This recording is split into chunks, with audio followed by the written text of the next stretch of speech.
Hello, everyone, and welcome to Enchanted Chatter. I'm Courtney. I'm Bri. And we have the lovely Color is Law with us today. Hi. What's up? How has your week been? It's actually been pretty good. Yeah, finished. You had a good Monday night, too. Yeah, I was on the Illuminateers for the first time. That was super fun. I got the notification like that afternoon. Zenulus is like, so you're on the Illuminateers tonight? I'm like, I am? Yeah, so that was Wait, fun. that's even better. I love it. Yeah, I was just like, wait, what? And he's like, yeah, you're going to be talking about your show. And I was like, oh, hooray. You know? Hooray. Yeah. I guess I am. Yeah, I was really excited about it. So it was cool. That's awesome. Yeah, it was a really fun episode watching and like learning about all of like the different community and more casual events. So I was a big fan. I feel like you talked about it a little bit, but like playing a little more casually has been like a nice breath of fresh air. Yeah, and it was so funny because like especially like in my Lorcana journey and like everything that I do, like seeing my name on the Illuminateers finally, and then it being like, it's a social play night. And I'm like, what is my life? But I'm like, no, I guess I've chosen this path. But at the same time, it was so weird to like see my name with social play in the same box and be like, no, that's what I do. But yeah, I again, kind of like to your point, it's definitely saved my mental like with the game, I think. Yeah, I feel that way. Like I keep telling Liam that I've been cooking with puppies and princess decks this set because I was like, I'm grinding with the meta decks too, but right. Sometimes I just need to play puppies and princesses and do silly things. And it just be fine to do that. Yeah, mm-hmm. That's kind of like pretty much exactly what it is except for like I know that there's a multiplayer format where you build your 4 ofs deck and you just play with 4 people. And for me, I'm like, that's so miserable because I still have to have a strategy behind the deck and I have to have a purpose in building it. And then there's just like, it's just another way of building a deck. And if I'm going to put that much into a deck building experience, I want it to like, I don't know. I want it to win. I want to be in core. Mm-hmm. You know what I mean? So like, I like the chaos of the singleton format where I can like, okay, I want to do a thing. Let's see if I can try to do the thing. Let's throw a bunch of cards in here. And then every time you draw a card, you're like, oh, what's this? Oh, what's that? Like, it's like, I don't know. It's like a larger pack rush feeling, I guess. No, that actually is a good. That's I think the perfect way to describe it. Yeah, it's like an extended pack rush experience to where you're just like, I built this and I know what I want it to do, but like, am I going to be able to get it to do that? Instead of like, yeah, I don't know, the chaos of it. I like chaos to a certain extent. Organized chaos. Organized chaos is very good. Yeah. How did you get into Lorcana? I used to play Magic the Gathering and I had only been playing it for like a year and I would only really played Commander, but I found out that I was very competitive and that wasn't really great for Commander, you know, in multiplayer. So all of a sudden everybody is like, everyone's ganging up on you. Yeah. And they're like, why are you mad? And you're like, listen, I'm trying to do the coolest thing in the entire world. You'll just lose by the time I'm done. I don't know why you're angry with me. So yeah, that's just chill. Like, I feel like you would like to play Magic and Commander with my husband who has a goblin deck and he's like, can I just get my 100 goblins out? I just want, and they're like, I will literally die if I let you do this. And you're like, no, yeah. So, no, I have like, I was like the mono black stuff to where I'm like, oh, I'm going to sacrifice this and I'm going to make 10 zombies. And then and I look up and everybody's mad and I'm like, what I do? Is it? Yeah. But I have 38 mana. Why are we mad? Yeah. So, and it's like, well, what are you going to do with that? And you're like, I'm going to bring this. And it's always the dumbest thing in the world. And that is kind of like my style of play with like the heroic thing. I'm doing something obscenely powerful because I think it's fun, but am I going to do it? Am I questing? Literally no. Like, absolutely nope. not. That's how what I'm win. supposed to that's do crazy. to win this. No, I don't remember what that was. I want to draw all the cards. I don't care.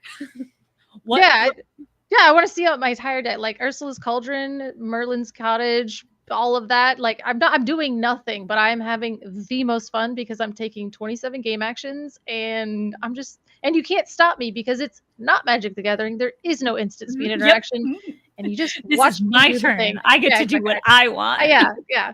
I will Exactly. say, I'm just super excited you were talking about Magic, and I actually knew what you were talking about. I'm sorry. I actually know some of these words. Like, hold on.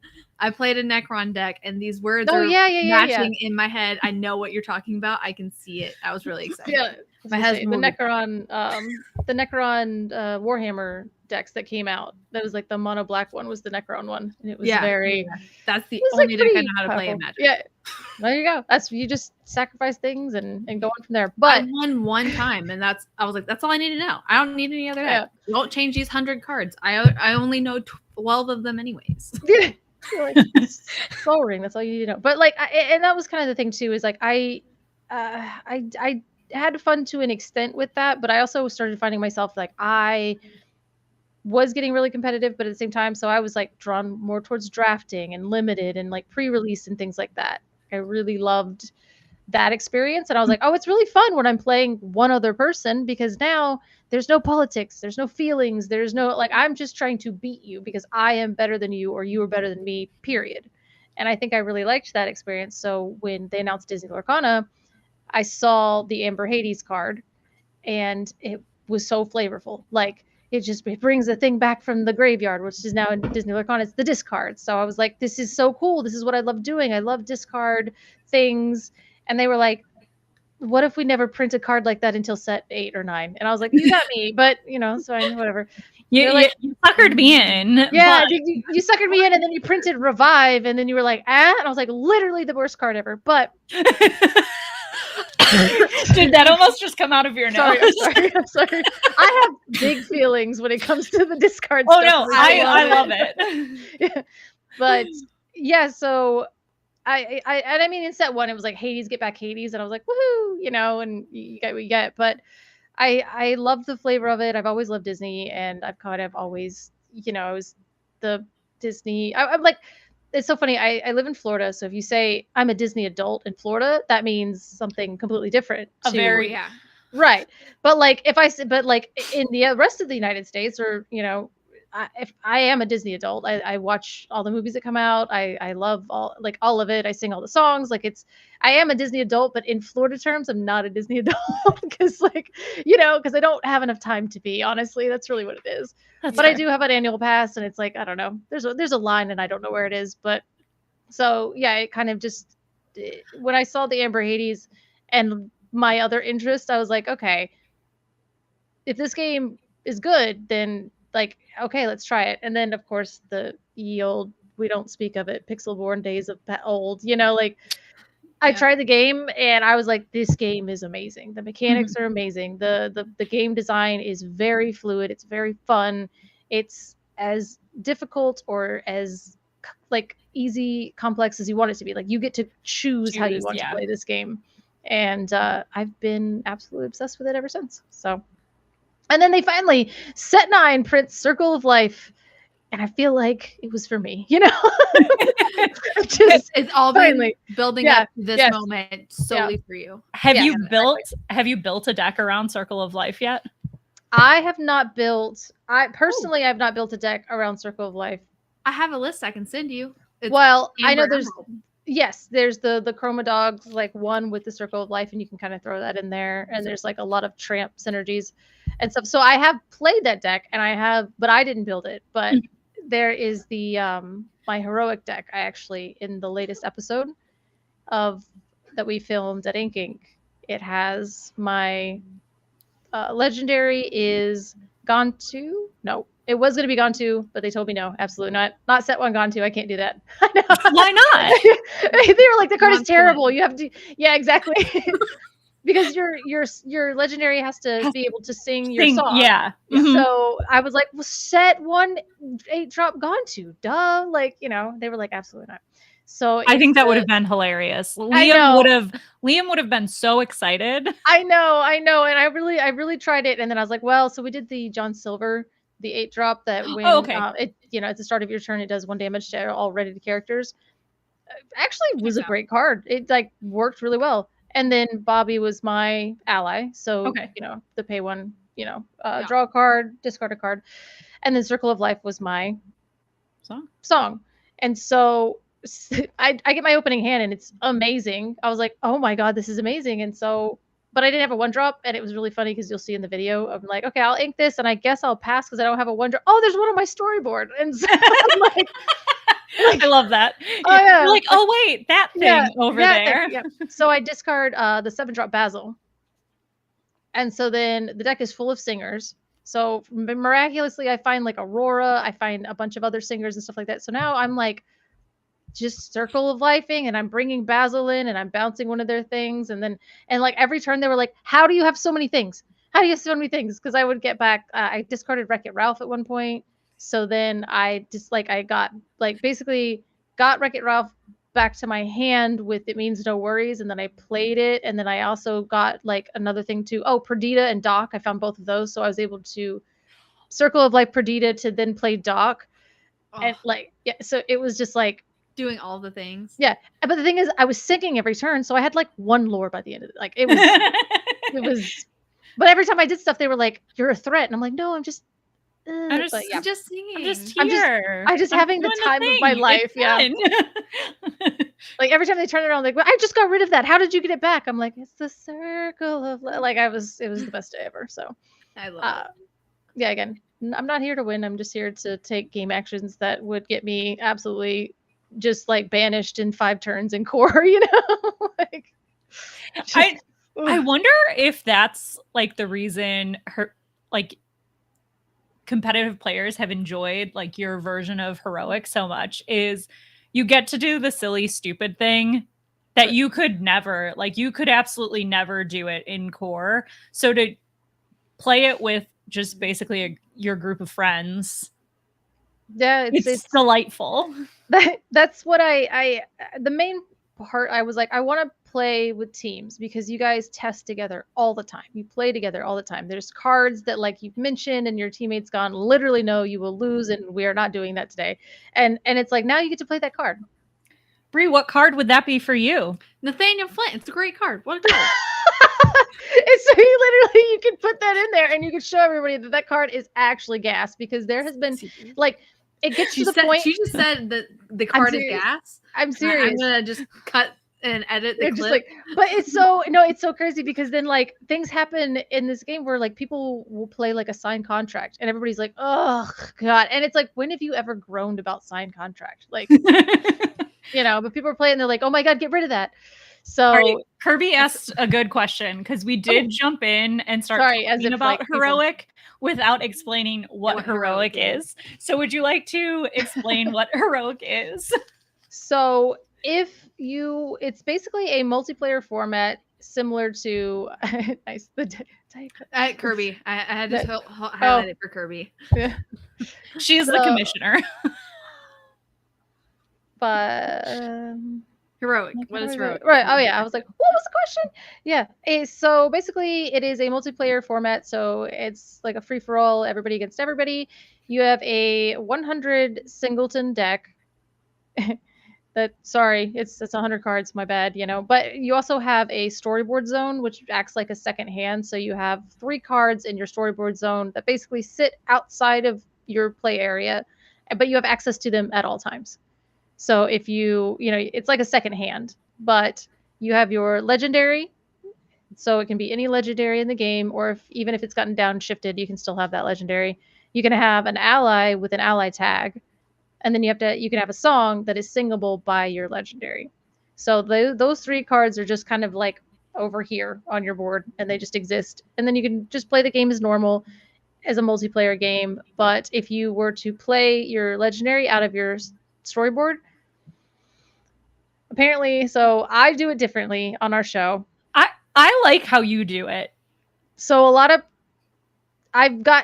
so how it's supposed to go, I guess the official rules are when you play your legendary and then it gets banished and you put it back into your discard, your entire storyboard goes up +1 tax. So now your song and your ally will now cost +1, even though you haven't used them at all. Because we're all unhinged, and I wanted to make this feel as broken as possible because we tested the other way. We tested the official way of like, okay, there's a lot of strategy involved and it makes it to where it's not broken. It makes it feel a little bit more balanced, but I don't want to shuffle up 100 cards to play a balanced game. I want to do broken things. So I wanted to be able to use the storyboard as much as humanly possible. So basically we have individual taxes for ours. So if you play your legendary and it gets banished, it goes up, it costs 1 more, but your song and your ally do not cost 1 more. So you can play that like, however you want.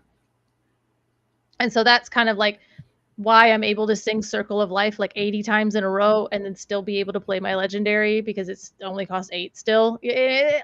But it allows some really, really busted things. And I know that it's just like a deck building choice. Like if you want to play it, you can up 3 ink colors actually. So your storyboard is determining like the colors of your actual main deck. So yeah, if you have this up to 3 ink colors. So if you're using a dual ink, you'd have to like I used Ludwig von Drake at one point, so I had to have like this and this and this, so it was still up to 3. So it's kind of like the balance, but at the same time, that's how you get into these wacky interactions that are like absolutely bananas and you have no idea. But yeah, so singleton format, and you draw on the play. There's like there's a Inkcast video I think that like explains it really, really well. I can like find it or something. Yeah. But yeah, it's similar to Commander, but not exactly like Commander because you're not. It's like once somebody wins, the game is over, So like in other multiplayer games, like you knock people out one by one, and then sometimes it's just like 2 of you playing while your other 2 friends are just like staring. You're just like, yeah, can you guys win, or can we just like? But this is like when somebody wins, the game is over. It's just over. I definitely like that a lot. Yeah, a lot better. Yeah.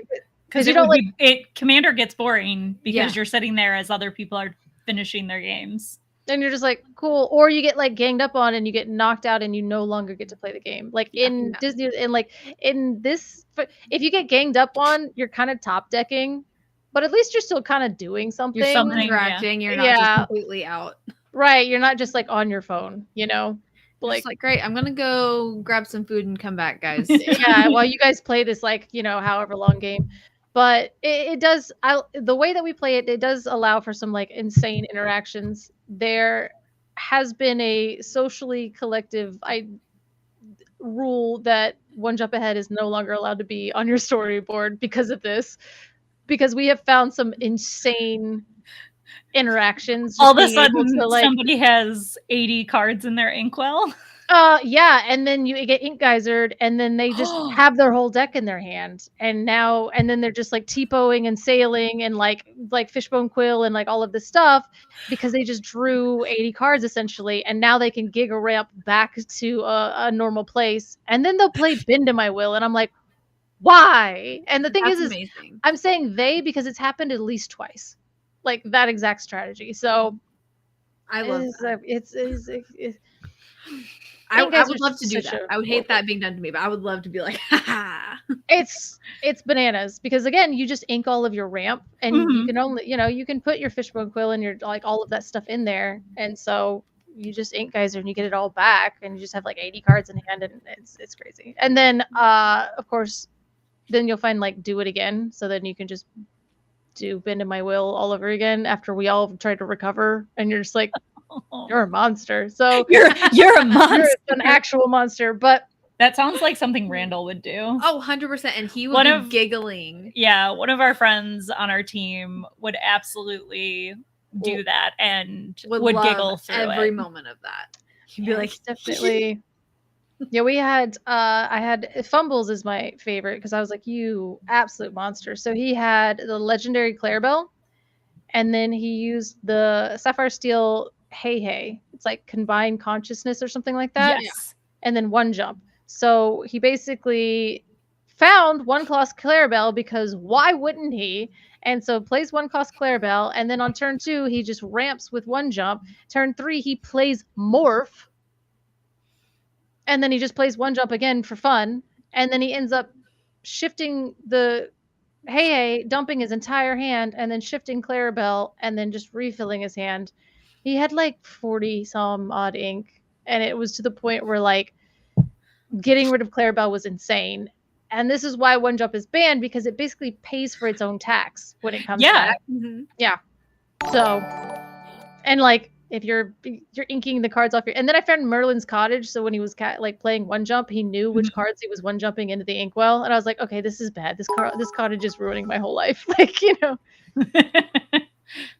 But yeah, I mean, it is fun. There's a lot of interactions that happen like that, I think, because of the variance of having 100 different cards. Yo, it's JD. Hey, JDZ. Yeah. Thanks for the raid. But I was like, what is happening? Something is dinging. You're like, there's so many. I was like, did I click a button? I don't touch Courtney's computer stuff. I'm like, oh crap, did I hit something? But yeah, there's bro, JZ, leave me alone. Leave my flights alone. I have the worst luck in the entire world with my flights. So what? He's just so. Is he just trolling you? Yes, he is. Because he and I sprint, like we were in the airport in Denver, and I got an email that was like, oh, you have a flight delay for 24-hour flight delay. And I was like, that doesn't seem right. And the thing is I had a 10-hour delay the weekend before trying to fly back from Ink. And then like before that it was like a 2.5-hour delay. And then even getting to Denver, they like took us they took us into like Nebraska for like a second, and then he like U-turned through Nebraska, and I was like, Denver's down there. Go. So it's 2.5-hour delay on that one as well. But yeah, we sprinted through the airport because I was like, I can't have a 24-hour delay. That I have a life to live. Yeah. I need to go home. Yeah, it's like, I just take me to the bottom of the plane. I don't understand. But then we got there, and the lady was like, oh, you got one of those emails too? I was like, huh? She goes, I don't know why those are being sent out. That was a mistake. I was like, that's a pretty big mistake. Like, JD and I ran like a mile in the Denver airport. If I hadn't actually been at the airport already, big. I will say I love Denver Airport, and like I used to live there, and so a lot of flying in and out. I don't remember a single flight that actually left on time out of that airport. Isn't like they had so many conveyor belts trying to shoot people off, because it was just like, yeah, the vibe change was absolutely catastrophic. Yeah, they have to have the conveyor belts because they change your gate every 20 minutes. I've had like a gate change. I'm not kidding, like 6 times for a single flight. Yeah, it was like different terminals. It was awful. Like I'm gonna take the tram down. It's insane. Like we were like goofing off in security and like taking photos and like bumping. Like it was just like we were having like a good time, and then they were like, "You're gonna live here for 24 hours," and I was like I'm on like tram like looking up like $500 plane tickets because I was like, I have to get home. Are you like, you don't understand? I have things at home. I know. There's like a human that depends on me. I have to be there. Yeah, it was crazy. Oh yeah, and JDZ he bought an oxygen can at one of the markets. Like the ones with like the green like mask looking thing. Like yeah. And like we were making fun of him like and he was like, no, I don't know, I feel good. And then like halfway through the airport, I'm like, I wish we had that oxygen can. I am dying. I live at like below sea level, and now we're sprinting through like Denver. It's like, oh yeah, that's not gonna go well. It was not great. Like my lungs are tiny. What happened? So fun times. Oh yeah, JDZ was there. He got to see my Circle of Life shenanigans that I was doing. So yeah, he was it was a great episode. It had Baker, Lorcana Villain. It had Garrick from Garrick's Arcana Lair. It had me, and then JDZ. And Kawa was actually on production for us. And it was a very, very fun episode. We got to do it live, which is something I haven't ever gotten to do yet with this show. It's like a dream of mine. Like I want to have it to where I have like a room where I can just like invite people over and we can film like a live game, because it's just such a better experience being able to play in person. But yeah, this was a really, really fun episode. The sound's a little dodgy, but we were all just completely unhinged. It was a super fun episode. That always makes for the best. And we'll add a heroic room to. I always joke that we just need a giant place where all of the Lorcana people just live instead of being everywhere. A commune. Yeah. Yeah, I know, right? Oh no. So you also play competitively. What is like your favorite deck to play competitively? And I guess pre-rotation and now post-rotation. Okay, I was like, yeah. I always really enjoyed Ruby Amethyst. That was my it was just, I enjoy the consistency. I don't have the best luck in the world if my flight history has any indication of how the universe likes to punish me in like cute ways. I haven't opened an Enchanted in 27 years, so I just have the worst luck, and and so like Amber Steel was appealing, but there's no way I can high roll with a whole new world. There's no like I don't get away with that. I've never shifted a Diablo and put it on a Cove in my entire life, so we got. It makes everybody feel better. I don't think I've won a dice roll in over a month. Oh, boo-hoo. Poor Courtney. The world's smallest violin as she opens up 20 Enchanteds in every epic. Yeah. I saw that. I was like, you have like an aerial. No, okay, this is my luck. We were at PPG, like in Denver, right? I heard about this. I opened up a pack for JDZ. It has an Enchanted Aerial in it. It's his. It belongs to him. Obviously. I'm like, cool. So I opened an Enchanted for somebody else. Katie gets a box, opens an Enchanted Aerial, and then Liam also gets a box recently and opens an Enchanted Aerial. I was like, oh, so like everybody around me. Yeah. Bri's new thing this set is I hate Courtney. I'm never handing her packs ever again. She keeps wanting to swap packs with me, and I'm like, okay, I'll do it. No, so my superstition is you can't be the one that offers it. If somebody offers it to you, then you can give it. But see, I don't offer it. I like literally she had the packs in her pocket and I was like, give me those. You can have these. And I said, I didn't give her a choice. I said, okay. Care. And I opened 2 epics out of the 3 packs. Mm-hmm. Oh my gosh. Mm-hmm. Yeah, that's definitely Yeah. But yeah, the power line thing is the thing where JDZ has just been sniping power lines from me since the very beginning of the set. Because I'm like, I have 1 billion cards to trade. I want a power line. And he's like, look, I just got a power line. I'm like, how? I went to the bathroom for 5 minutes and you already took it. So that's definitely, yeah.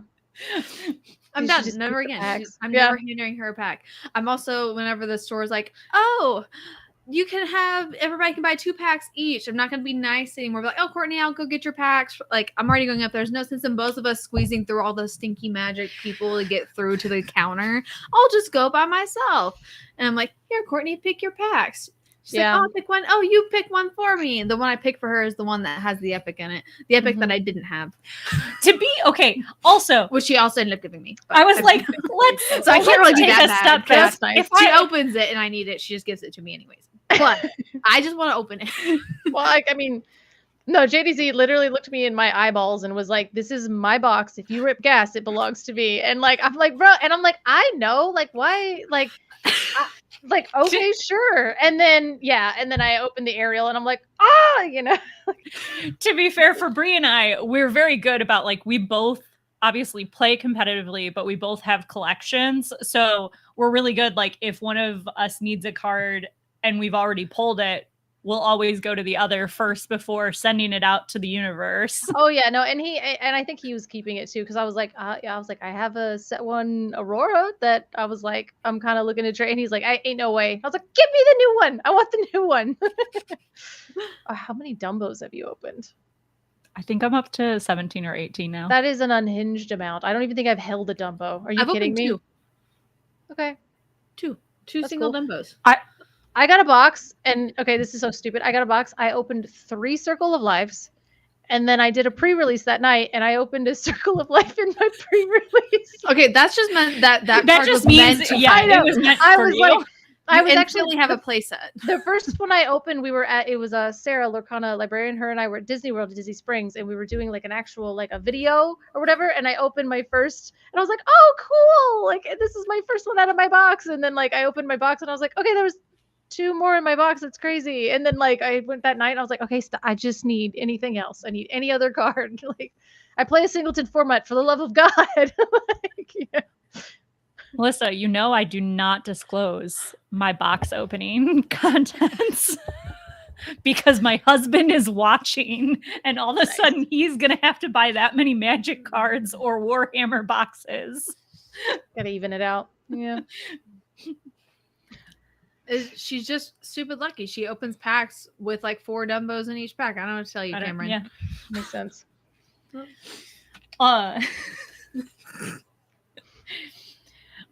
So you have been playing Ruby Amethyst. Mm-hmm. Have you tried it this post rotation? Literally no. Absolutely not. I've tried it because I love Ruby Amethyst. It did very bad. Yeah. I brought it with us to Colorado, which I mean it does great into the Ambersteel aggro, but that's about it. So all right, I got very distracted because my husband come and he goes, nah, it just means less trips to Disney. And I was like, you're like, yo, you're just gonna go see your parents. It's just a trip to go see Mama and Papa Geary. They live right there. They are going already. They're making her go. All of these my lawyer. Yep. Girl math. It doesn't count on the Disney trip if you're going to see your parents. True. Ask my 5-year-old. So yeah. Yeah. Sorry, I was like to the unhinged part of us. No, I was just trying to not think of how much money I spend at Disney on my child, so that's why I was like, moving on. My wallet's hurting. Yeah. Like, children I know. Disney. Oh no. I know. Imagining all the bubble wands. Yeah, no, she asked me every time. She's like, "Can I?" I'm like, "No, absolutely not." My sister started that addiction for us. They got him a Disney wand, which somehow is still surviving, even though it gets into the bathtub. It goes everywhere with us. I was gonna say, I got her like an Elsa one, and this sucker was very expensive, and she wanted it, and I was like, okay, fine. I've changed the battery on that since she was like 2 years old, and it's just here. And I'm like, all right, like, all right, they're gonna live forever. That works. Yeah, they work forever. So just change out the batteries, and you are good to go. Yeah, it's survived moves. It's survived tantrums, dogs, like you name it. This bubble wand's actually pretty impressive. Like, yeah, I was like a little upset with how expensive they are, and now I'm like, I've gotten the miles out of this wand, so we're doing good. How do you balance being a mom, playing competitively, and content creation? All of the things, and still always looks so put together, and definitely not like how I looked at PPG Denver. That's all calculated, and so let's see. It's like, yeah. I was like, no. And the answer might just be I don't. Yeah. Like, I literally don't. One thing is failing at all times. I don't know, man. Like, and that's a fair response. I like asking that question to any of the moms that we have on, because I think it is also helps them feel better that like it doesn't always happen.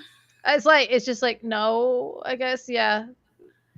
I'm pretty sure you saw him. I know for a fact Liam saw, because Liam bought him a toy to try to help aid the woe is me, my child has the worst life ever, because we had our flight at 11 p.m. Friday night and then woke up to be there at 9 a.m. Saturday morning. Oh, and was hating his life, and made sure everyone at PPG Denver knew it. Luckily, Melissa got spared that, because we were first walking in, he was still eating his chicken minis. And so she got happy, kicking his feet, stuffing his face, Deckard. She left. We go our separate ways. They go check in, do their things. Chicken minis are gone. Just right off the cliff. Honestly, after chicken minis are gone for myself, that's pretty much how I feel too. Yeah. You're also not 2 and ate a whole 10-pack by yourself, though. So my daughter would never eat that much food. he eats an ungodly amount of food. If anyone has ever seen my son at any sort of event, if he is not upset, there is a 99% chance there's food in his hand. Like that's the only thing to keep him happy. That's very relatable. I'm not gonna lie. Extremely relatable. No, like even our poor friend Jonathan had some cinnamon pretzels, and Decker just goes, "Oh, mine, me bite, want." And so our friend just, "Okay, here, bud." Ends up giving him a yeah. Yeah, no, mine, she doesn't eat food. I'm always like, "You're angry because you're hungry," and then she just like screeches at me, and I'm like, "Oh yeah, I mean, that sounds like me." Point, but whatever. I get that. Yeah. No, I was just saying. I mean, relate. Yeah, all the moods are relatable, but I still don't know what to do with them. But yeah. So yeah, to your point, no, I'm not balancing those things. It just depends on the day, but yeah, that's very fair. Did you get a ticket to DLC Milwaukee? I think. Yes, I did. So will you be competing? Yes, I will. Perfect. Awesome. Yeah. Are you excited? No, I don't know. I have no idea. Because again, it's kind of like back to what you were saying. My deck of choice is I'm sorry, it's not here anymore. Yeah. And I've seen some people do some really cool things. And also the things, this is like really weird, but Ruby Amethyst, its identity kind of pulled further and further away from what I liked about the deck in the first place. And with no bounce package, that's not really what the deck is doing anymore. Like, so the identity of Ruby Amethyst doesn't even really exist anymore. It's kind of like this, you're flinging kind of damage. Yeah, it's basically like it's I think what Ravensburger really wanted for Ruby as a color, which I think is really nice because we're getting into these new archetypes and stuff, but it's not really what I liked doing. So I have been on this weird soul searching, what do I want to play thing. And I feel that in my soul as well, because I was a huge Steel Song player, and there's aggro, but that's not Steel Song. Yeah. And it's so funny too, because I'm like, I know that there's like a Ruby Steel Song deck that's like terrible, but like still kind of like it's doing fun things every once in a while. And I know, I've seen even there's like a more mid-range Sapphire Steel deck that was like doing some ramp stuff that I saw come up kind of recently. Which is pretty fun, but it's not like I would get giddy playing Ruby Amethyst, where I was because you do the thing and you're like, like I'm doing the thing and it's so fun. Yeah, it's definitely, and I do like the Amber Steel aggro. I do, because I like it's almost like the numbers, like everything kind of like when it locks into place, it's very satisfying when you're like, okay, I hit this and I hit this and I did this. And you also, there's a potential to come back on the draw as well, which is like a huge kind of issue here, is like there's not a lot of really good on the draw cards depending on how you build your deck, and that the on the draw cards fit seamlessly into the deck construction of Amber Steel. So I think that's why it just works really well. It just works really well. There is a high roll potential too. So it's just a very, very solid deck. So I will say Amber Steel has seemed more appealing to me than in the past, but it's still a little bit to the where there's just certain situations where you're just done, Right. And that's where I worry about playing that deck. It's like, okay, I'm either going to have a really good day or I'm going to play for 20 minutes each round. I think that's where I'm sitting. I'm like, do I want to do that? Do I want to bring a deck where I'm just going to lose hard or win hard and we are good to go, and I'm going to go find a snack area and you're just going to see me over there I don't know, I'll just play some Pack Rush or something. I don't know.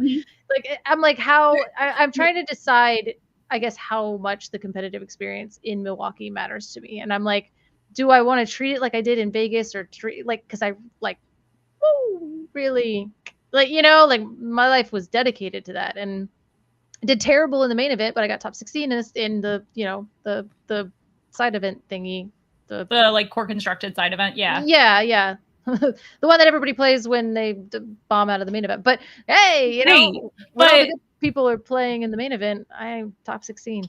But yeah, but also, I would say don't discount yourself, because that's still a huge event, and a lot of good players end up losing. Yeah, because sometimes that's just the cards. Like sometimes you just don't draw the cards. It's just what it is.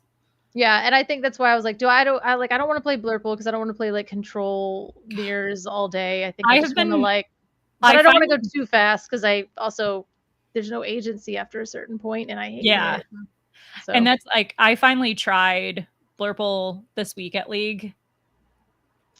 It's fine. Yep. Yeah. It's fine. It's fine. It does what it's supposed to do most of the time. It has a giant target on its back at this point in time. So that's right. Yeah. And that's my concern with it. And then I mean, I get to play a lot of shiny cards in it, which is appealing to me.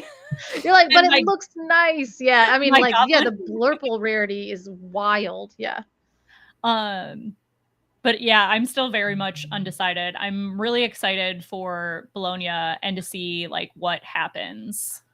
I always love it though, because like I feel like there's something about to come out that can counter this Blurple Amber Steel bounce back and forth. I feel like that we keep seeing, and I'm ready for it. I need someone with a big brain. Sapphire. The Emerald Sapphire deck that is like the least fun thing in the world to play against.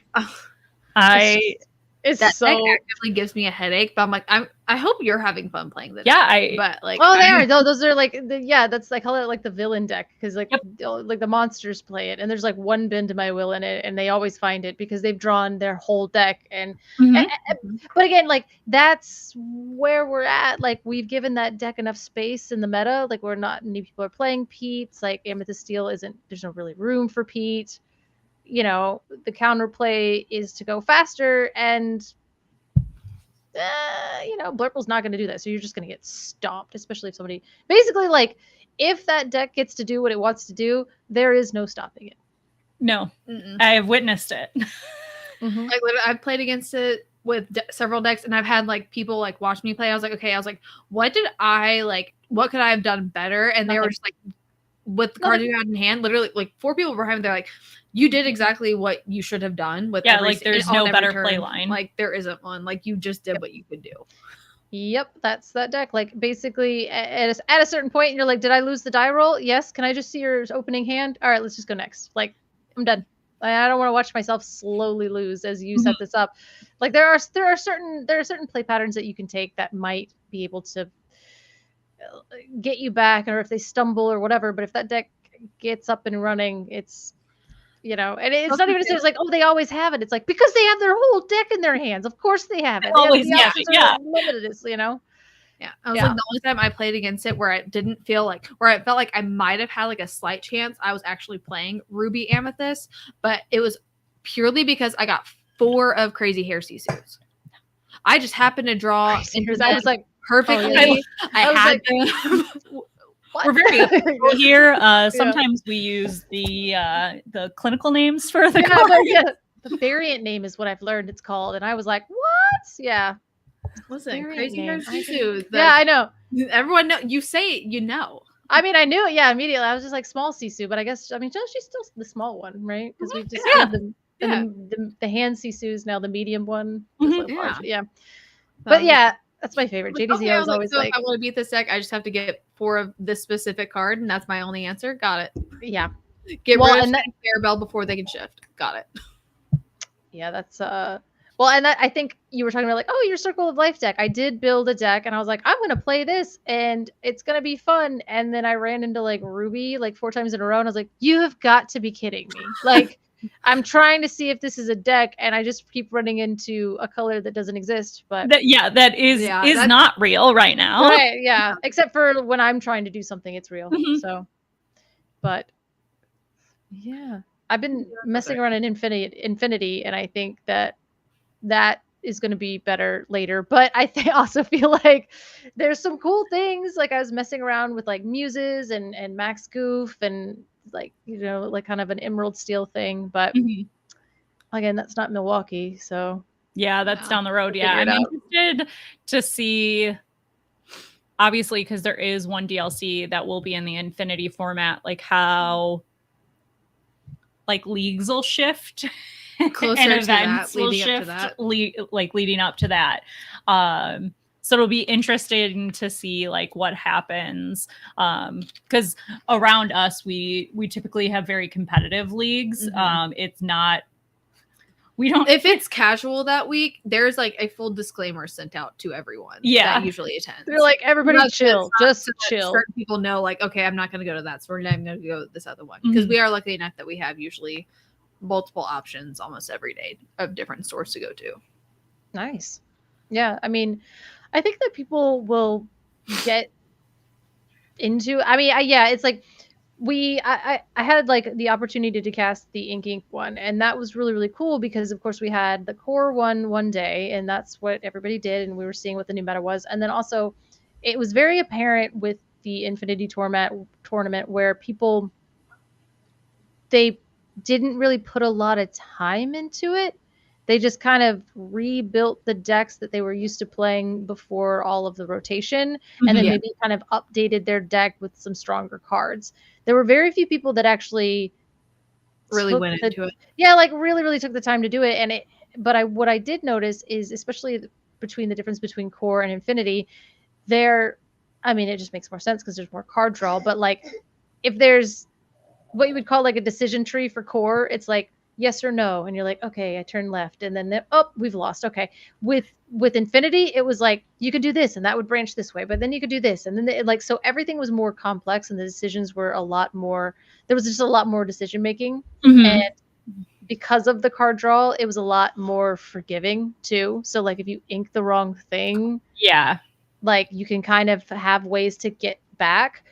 I think that's a really good distinction of how the meta has kind of shifted post rotations. And I think hopefully we'll get back there with new sets as they come out. But to your point, like you make one misplay in core right now, and you're done. And I think it's the game. It's pretty much the game right now. Well, it's also, there's so many mirror matches, and I feel like most mirror matches hinges on just making the correct turn and making the right calls, and who gets the card draw first, especially in purple. Yeah, I think it's like, do they have it? I think is the main thing, because you're like, okay, I'm put in this position to where if I play this and they have it, I lose. But if I don't play this, I lose. So you're like, So yeah, the core is a little bit more simplified. You're kind of back to bare bones and fundamentals and everything. And Infinity is just this like wide open chaos ring. And again, like the big Sisu is still a giant problem, but there is like a lot of counterplay that can happen. I think people, we're doing what we knew was really, really powerful. And I don't know how many people have really taken and thrown a ton of time into it. I know there was like the SSG one, and I think like that's where we first saw like Zan was doing his like princess thing with Aurora, and like so I think I'm just wondering what will happen when we have so much. But like, if there's a DLC, it's the main event. All of these top players, all these deck builders are going to be focusing on this format to see what they can do, and it's very high stakes too. So I think there's stuff there. I also it'll be sorry, I'm like the next set. So that one is going to be in, I think it's the June of next year, right? Oh, so we'll have like 2 or so more sets before that as well. And that's exactly what I was about to say. So we'll have even more. I think, would we have 3 more sets at that point? November to the next one, to the next November, one, maybe? like February-ish is there when... should be 3. And I think one should come out like probably like right before. It could end up being close enough where it might not be legal yet, because it could be around the same time. I think they updated. Right, I think they updated the rules where their cards are legal a week after. So it's going to be like right around that time. So I mean, that's hundreds of cards. Yeah, that changes the 200 for each set times 3. Someone with bigger brain math. I don't know. It's too late for that math. For that math.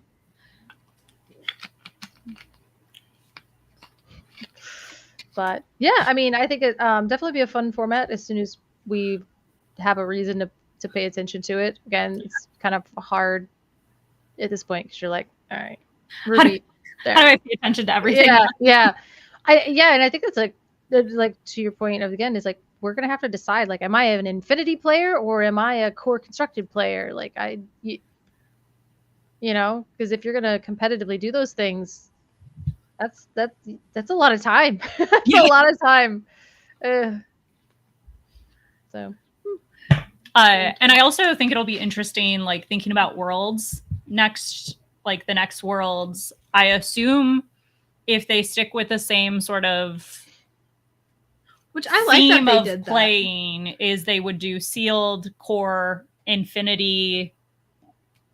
Like, you're gonna have to be you're gonna be good at Lorcana, period. Well, yeah. I know.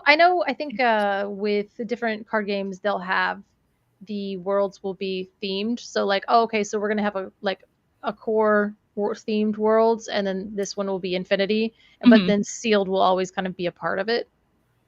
So like, maybe it'll like alternate, like one year we're gonna have a core worlds, and then the next year we're gonna have an infinity worlds, and like, you know, do it like that, as opposed to like, you're gonna have to bring 8 different decks. Like, collection. Just bring everything and be good at all of it or lose. Yeah. But I am so excited for sealed though. Like, it's my favorite. I love it so much. Sealed is mine as well. I love it. I'm super excited. I think with Bri's like, and I'll see my way out. I just love it.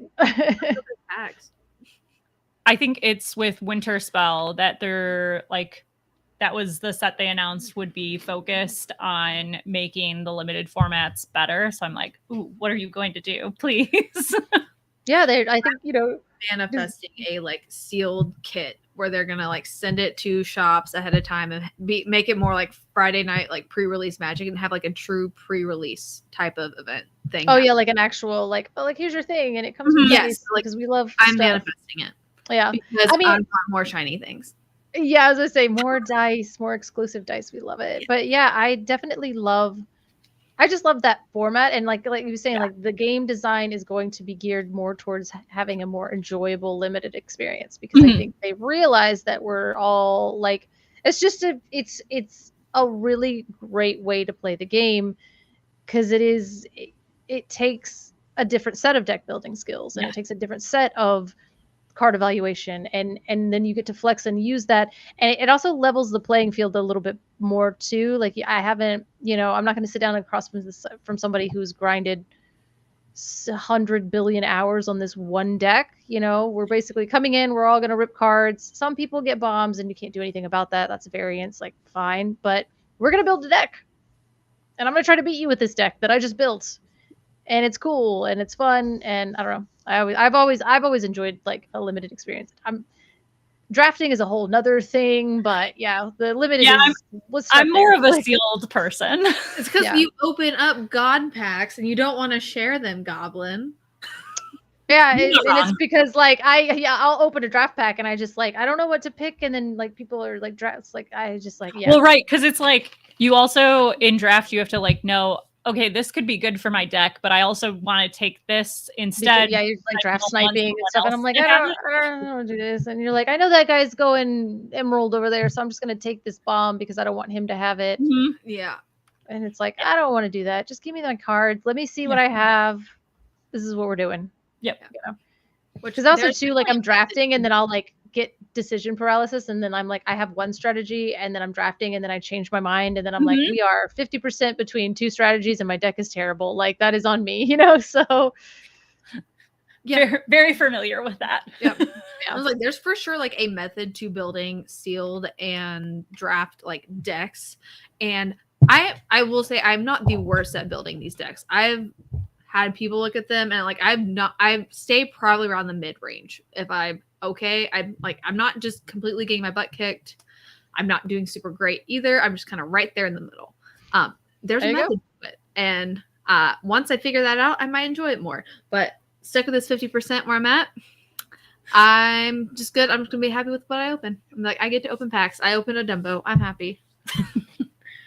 Yeah. I mean, it just goes into like, it's just the card evaluation of it as well. And also too, like, you know, I'm one of the insane people to where, like, during spoiler season, I've memorized all the cards, I've looked at them, I've evaluated the cards, I've thought about them in terms of sealed, I've thought about them in terms of, like, you know, in terms of core and in terms of heroic. Like, if I'm reading a card, I'm literally thinking about it in terms of like 3 or 4 different formats, because I want to know where this card's going to be good. And sometimes I'm like, oh, this is really good in my mind, but then somebody's like, did you forget about this card? I'm like, okay, fine, whatever, it's fine. Yeah. But like, I'll find a place where this card is good, because it reads really well, but in the current meta of core, this card sucks. But if I play it in limited, this card's pretty good. So that's, I don't know. I did say today that we would talk about the Diet Coke Invitational, and we've done really good on chatting about everything else on our list, but I forgot to bring that in. TCI recap. Spark knows we were there. Yeah. We did it. We had a blast. We did commentary with Liam, and then one of our other local friends who came as the DCI guy. Okay. He, what was it based off of? I forget who the character is, but he had like a belt that was loaded with Diet Cokes. Okay. Like a silver metallic vest and a Diet Coke shirt. He went all in. He looked like a NASCAR super fan. Yes. It was I'll have to feel like you'll have to find a picture of it, because I'm like, I have no idea what you're talking about. It's on our Instagram. There is, I believe, a picture of him. I have an album, and I can pull it up, and maybe it'll focus on my phone. Feel free to talk while I find my albums. But a lot of questions that I can answer. The number one question we get asked about the Diet Coke Invitational is, what happens with all the Diet Coke that is the entry fee? Mm-hmm. It gets drank. Yeah, people, I would assume so. The person who I thought of the Diet Coke Invitational. Got it. There we go. Here, and it will focus on your phone. Okay. Yeah. I mean, yeah. Yeah. Is it like the Duff beer guy? Yes. That is what okay. Yes. Okay, yes. From The Simpsons. Yeah, Duff okay. Beer guy. Yeah. Nice. Yeah, that's what it's based off of. So it was essentially thought of in the lull of no events. So there were no DLCs, there were no events. Nothing locally. Had been announced. No one knew what was happening. Yeah, it was just a drought. And our friend was like, what if I just threw a tournament? Mm-hmm.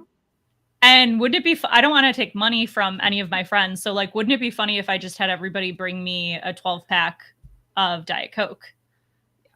And then Kirby vastly underestimated how many friends she had that would be willing to do this. That also had friends that would also be willing to do this. Nice. Yeah. So the cap for the first one was 64, I think. 64. Yeah, 64. Yeah. And capped within like a week. Oh, wow. That's awesome. Yep. And then so for this one, they doubled, and we ended up having around 80 players.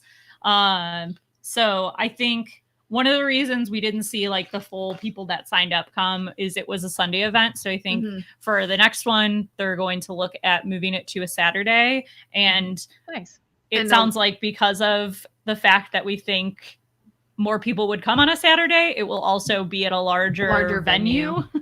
Because now it's just in an office building. Yes. Our friends, like literally family Kirby's, business.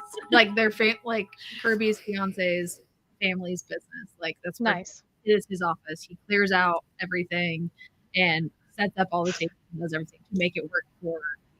Yeah. So it's a very fun, really like just community run event. Kirby and her fiance basically spent, because of the fabled drought, spent the last basically since Fable came out, finding boxes where they could, because prizing is packed per round win. So basically, if you win a round or two, you pretty much make your entry back because that's about the cost of a Diet Coke. Yeah. And it's just really fun. One of our teammates overheard someone describe it as just playing with a group of friends, but also at a competitive event. Nice. I think I have to go. Yep. Thank you for coming on. Of course. Yep. I found this. Sorry. You're okay. I get it. Totally get it. Been there. Thanks, Color. All the parents have been there. We all get it. Yes. We totally understand. Life it's happens. Also 901. So I mean, yeah, she was on time. We were not on time with our agenda. Yes. So essentially, the community kind of described it as getting to play locals or with a group of friends, but in a much larger setting, which I think is really great. So the Dallas-Fort Worth area is a very competitive area. So it was definitely a very meta-heavy event, but there were probably 8 people that we know that ran Steel Ruby. So as we kept joking, they were on theme. What could happen. So a few of them literally only played those colors because they're like, because it's the Diet Coke Invitational. Yeah. It's the colors. I had to play it. We did see, so in the top 8, the 2 kind of rogue decks that we saw were Steel Emerald and which looked like so much Steel fun. Sapphire. Both of those made their way into top 8, and the Steel Sapphire made it into top 4. So both of those decks were really fun to watch. If anyone that watched the stream, actually, you got to see that Emerald Steel deck play out a few times because we had Matt on there quite a bit. Because we're like, oh, this looks like it would be a fun deck. We know him; it's going to be piloted really well, and he did not disappoint. Yeah, we did. That was kind of the nice thing about the stream. While we were definitely featuring top matches, we also tried to feature just some different decks because we know this meta has been very Blurple heavy. So it was fun to get to pick just some fun matchups. We started the day off with, it was a Amethyst Steel paired into Ruby Steel. Sadly, the Ruby Steel, I think that's probably one of its hardest matchups. So it didn't get to do a lot of the fun things the deck does. But it was also just nice to have some variety on stream. We had a blast. It was a really good event. We started on Monday planning for the next one. For the next one. I'm already coordinating with stores for more product and things to try to help ease some of Kirby's burdens. Yes. So definitely stay tuned for a lot of information coming up for the next Diet Coke Invitational. Yeah. Also, shout out to Grumpy's, Eclipse, and the Card Haven, for donating so much product. And yeah, they donated a bunch of product for raffles throughout the day. So it was really great. Like they helped with a ton of different things that definitely helped keep the event going for the next time. And big shout out to the Diet Coke commissioner, aka Kirby. She put on an amazing event, and it was a lot of fun to be a part of. And we're excited to help out and be a part of the next one as well. We always love you. Any chance we get to hang out with Miss Kirby, it's the best. So yeah, the top 2 decks were Blurple decks. They did end up basically one conceded into the other because at the time it was about 10:30 when we were wrapping up, and going into the finals. Going into the finals, so they wanted to make their way back home because they were from Oklahoma. So a 4-hour drive back home, starting at 10:30. Yeah, when you have work the next day isn't great. So that's another reason I think where it was being talked about, switch to a Saturday. Yeah, more people can actually stay. Yeah, so I think definitely stay tuned. It's going to be a very good time. I know that Lorcana Villain did a in-depth episode. I think he released it yesterday, going into each of these decks and kind of going in depth into what everybody was playing. So I highly recommend taking a look at that, just since we are running a little on time here. We try to keep it to an hour for everybody's sanity. And so I definitely recommend checking that out. Also, please check out Color is Law on both YouTube and Instagram. The links are in our show notes. Her page is fantastic. She is a wonderful content creator and also just a wonderful person and player. So it was great to get to hang out with her tonight, and I'm super excited.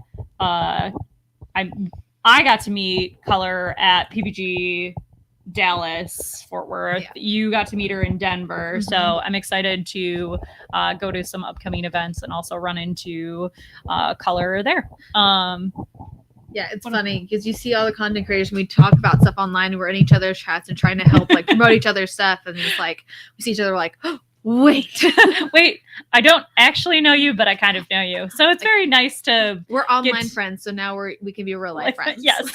It's always fun when we have guests, because I feel like that's very much the vibe. It's getting to hang out with our friends. So appreciate everyone joining in. If you haven't, follow and subscribe on all of our platforms as well. And we will see you next week on Wednesday. Bye.